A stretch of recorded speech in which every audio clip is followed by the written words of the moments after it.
Alright, we are here in San Francisco with an enormous statue of Christopher Columbus, who, as we all know, discovered San Francisco in 1492 aboard his ships the Nina, the San Jose, and the Palo Alto. This set the stage for a few hundred years later when thousands of other foreign information workers would come to Silicon Valley and begin making millions of dollars. He was the first. We're actually going to go down to Silicon Valley and speak with the creator of Facebook today, so let's get on that. I guess I'll just do a little intro and then we'll kind of go into the interview. Should I put the beer down?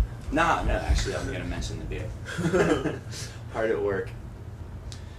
I'm here in Palo Alto, California, chilling with Mark Zuckerberg of the Facebook.com. For the uninitiated or those without a computer, tell us, simply what Facebook is and what it does. So, I think Facebook is an online directory for colleges, and it's kind of interactive. So, if I want to look you up or get information about you, I just go to the Facebook and type in your name, and it brings me up, hopefully all the information I'd care to know about you, or, a good amount of the information I'd want to know about you. What is it that you think attracted, users? It's a lot of different individual communities. So, when we originally got started at Harvard, it was just me programming what was a Facebook, really, at that time for Harvard, because they didn't have anything like that. So, I realized that because I didn't have people's information like a school would in making a Facebook, I needed to make it interesting enough so that people would want to use the site and want to put their information up, or else it wouldn't be useful for other people and therefore it wouldn't grow. So, launched it at Harvard in early February of 2004, and within a couple of weeks, 2/3 of the school had signed up. So, at that point, my roommates were kind of this is pretty cool. I bet this would work at other schools. But we were all busy with classes and stuff, so we kind of just wanted to make sure that it was going to work before going in any further with it. So we launched it at 3 schools that also had some sort of online communities. So those were Columbia, Yale, and Stanford. So launched at those 3, and within a couple of weeks, each of those 3 schools also had thousands of users who were all right, this is pretty sweet. Let's just go all out and see how many schools we can launch this at as quickly as possible. So we closed out the year with, I think, 29 schools. Came out to Palo Alto for the summer just to hang out, because Palo Alto is kind of this mythical place where all the startups come from, and got ready to launch it at another 150 schools when the year started. And now it's we'll go to parties on campus, and if we end up in someone's room, there's a Facebook window open. That's pretty cool.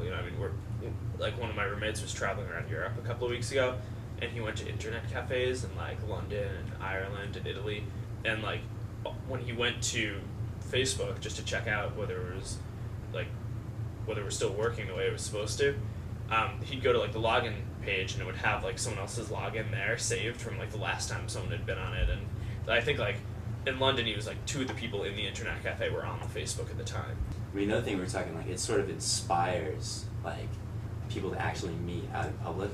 Yeah. It's not just an online community. Have you noticed stuff like that?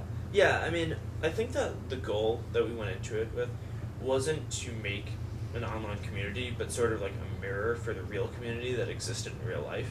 So, the Facebook for your school isn't somewhere where people actually go to meet, but where you go to see who knows each other, and maybe sort of a groundbreaker or icebreaker, so that way you can find out something about people and see who you want to meet, or maybe if you can message them, and that's just a really informal way to start a dialogue. And where are you taking Facebook at this point? You're going to expand to those other schools that you're not at, and then what?